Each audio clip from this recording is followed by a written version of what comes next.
Hi, everybody. I'm Bob DeHaven, the worldwide GM for Comms and Media for Microsoft, and I'm really excited for you all to join us on a pretty dynamic session. We're going to talk a little bit about streamlining telco operations and optimizing new service opportunities with an intelligent cloud. And we're going to do this with one of the most talented and sort of senior leaders in this space. That's the Chief Operating Officer for 3UK, but also the CEO of Innovation, Opportunities, and Development for CK Hutchison, Susan Butchworth. And Susan's one of my favorite people in this industry. Susan, would you just say hello to the group? Hello to everybody, and thank you for that amazing introduction. I hope I can live up to it. Oh, more than that, I'd like to take a few minutes, and you are the way you operate, Susan, is very similar to one of my business heroes, Jamie Dimon. You are fearless, you lead without hesitation, you handle challenges candidly and directly, and we're super appreciative of having you join us on the call today. Welcome. Thank you for having me, and thank you for the high praise. Great. Well, let's start with just a little dialogue about what you're seeing. So let's start off with, what are the primary forces that are ongoing today in the transformation of your 3UK business, 3UK business, excuse me? Right. So, businesses are constantly evolving. It isn't a new thing. And at the moment, what's happening is that the speed of change in technology is actually helping to drive that transformation at pace. But it's really important to remember that this is a business transformation. It's not a technology transformation. The business is enabled by the technology, but if you drive it from the technology, then you won't achieve your objectives. And we have obviously experienced those challenges in the transformations that we've undertaken. One of the things about the transformation and the technology is the way timescales are changing. So we used to be able to talk about things in terms of years and months and weeks, etc. Now it's days and hours and minutes and milliseconds. And those changes are having a huge impact on the way that we manage our business. And that's also going to be accelerated by 5G. So, the priorities for us or the key drivers for us in transformation from a technology perspective, they're about connectivity. We have to be on. They're about latency. We can't have high latency in our technology. They're about traffic patterns. Traffic is increasing and traffic patterns are changing, and about customer demand. From a business perspective, the drivers are about new products and services. They're about operational efficiency. They're about omni-channel and giving customers the ability for self-service. They're about insights and analytics, and they're about business agility. So I think they're the key drivers that we see definitely in 3UK and also more broadly than that. That's a pretty impressive summary, Susan. And I see 3UK as the real challenger in that UK market, and you all have done exceptionally well since introduction back in the early 2000s. In fact, I just read that you're actually the sponsor for Chelsea this year in the Premier League. That's right. And everyone is very excited about that opportunity. Congratulations on securing that. A couple other questions for you. This whole COVID pandemic has really led to this concept of the telco space or the carrier space becoming almost the hero industry that's kept nations and economies afloat during this tremendously perilous business time. Tell me a little bit about how COVID has changed or accelerated your plans. For example, increased demands on your customer support systems, or just elements of how the COVID impact has really affected 3UK and your operations. So COVID has brought to keep the focus that we are an essential service. we've always been an essential service. We've always operated as an essential service, but COVID has given that a much more refined and very personal and real definition in being able to support the demands of the community at large. We have had to make changes to support essential services, and we have had some wins, and we've also had some challenges from the demands it's placed on us. People working from home has been a bit of a win, because we've been able to obviously sell our home broadband service, which has been, a very positive thing for us. We've seen an increase in digital transactions, and digital transactions are obviously something that we can provide at a lower cost to us, so that's also been a positive. Our network, the network resiliency has it's maintained, and it's serviced our customers, and it's helped us generally to keep our customers connected, that we have had a resilient network. And changes in consumer behaviour have been both a positive and a negative. So we've seen changing traffic patterns, we've seen changes in time of day, and we've seen movements in terms of geography of where customers make their calls. So whereas you would see during the height of the day in the cities, and then, lower demand at night, and then peaking up in the outer areas where people live, now you see that there is less impact in the cities and changes in the outer areas where people live. So that's been something that's certainly kept us on our toes. And from a challenge perspective, obviously retail not being open. In the UK, retail was closed for about 3 months, and that's been certainly very challenging.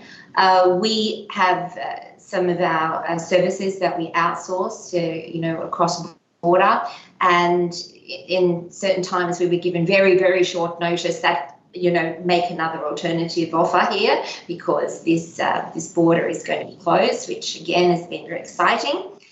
We've seen changes in our prepay base, because we obviously don't have the international travellers, and people have converted more to Wi-Fi when they've been working from home. And interestingly enough, the rollout of 5G has attracted a lot of conspiracy theorists. And apart from having no basis in fact, it is also a very challenging thing for us to ensure the health and safety of our field force who are trying to roll out and keep the network connected.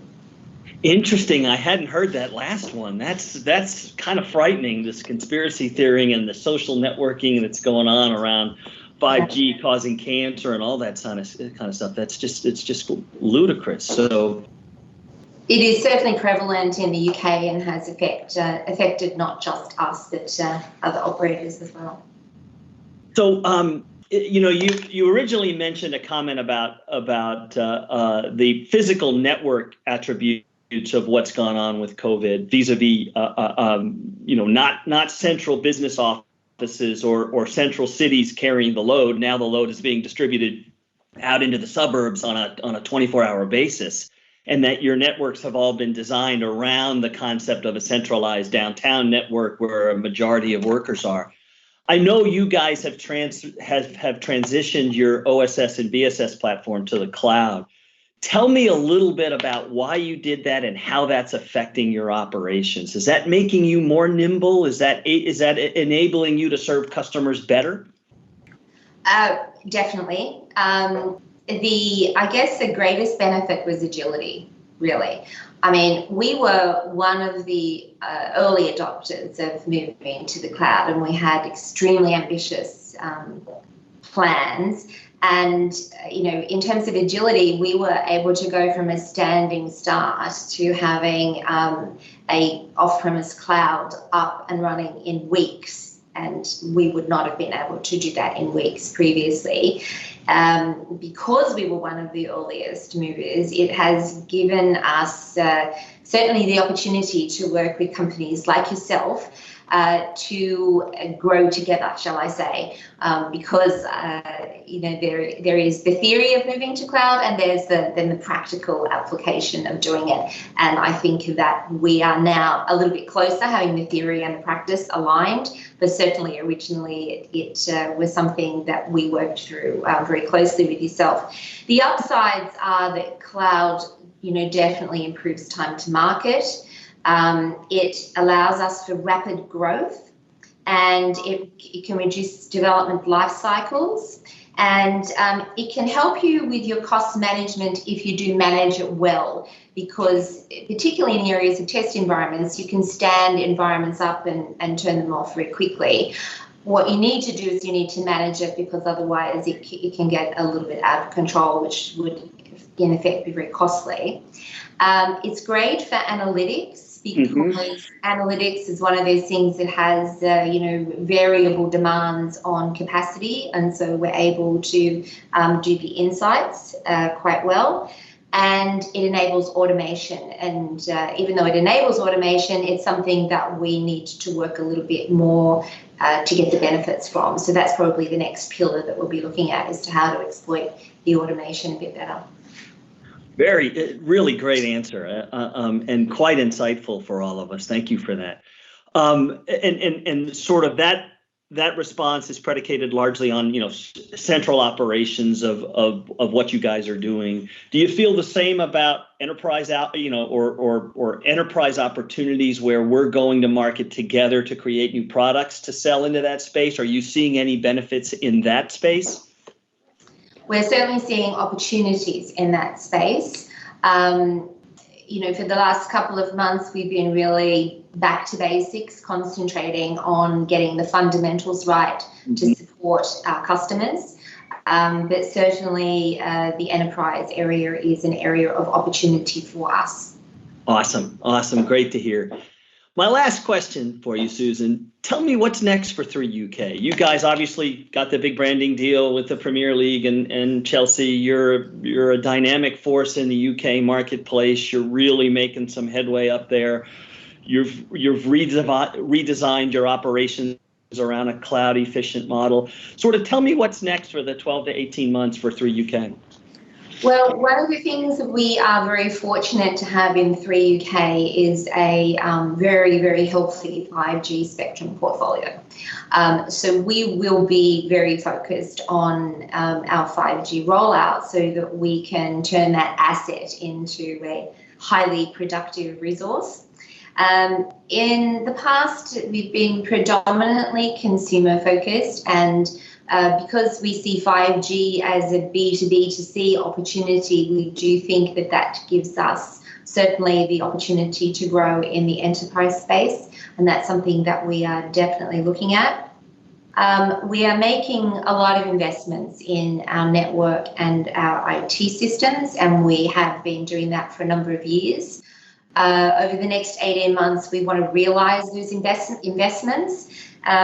Network is the bedrock of everything we do. It's our number one priority in the company. And as a business goal, it's our objective to ensure that we give our customers better connectivity every day. And if we combine that with the investments that we've made in IT, where we are really focusing on improving the customer experience, they're the two most important things for us. Awesome responses. Thank you very much, Susan. Well, that about wraps it up. And I do want to one more time just thank you personally. I really love watching your leadership style. I love your dynamic, can-do. One of the things I looked at several people in your LinkedIn file. You were always defined as up to the challenge or challenge worthy. And so I think you're the perfect chief operating officer under this environment for 3UK relative to their market position and growth objectives. And I could not be more excited to work with you and to continue to develop the success that 3UK is seeing. So Just a real pleasure, as always, to spend a little bit of time with you, learning a little bit about what you guys are doing with digital transformation, how you're integrating the cloud into your operations, where you see your next generation of growth coming from. It's just been an absolute pleasure to work with you. We're very proud of our relationship, and I want to thank you for the time today. You've been just marvelous. You're very welcome. It is actually a pleasure to work with Microsoft. You've been very supportive, and I look forward to being able to enhance that relationship going forward. All the success in the world to you, and good luck. Let's hope we can meet face to face sometime soon. Take care, Susan. It'd be very nice. Thank you very much. Thank you, everybody, for joining us on the call today. I hope you found this insightful. I hope you see Microsoft as a thought leader and a true long-term business partner in the marriage of service providers and global cloud providers. Everyone, have a great day.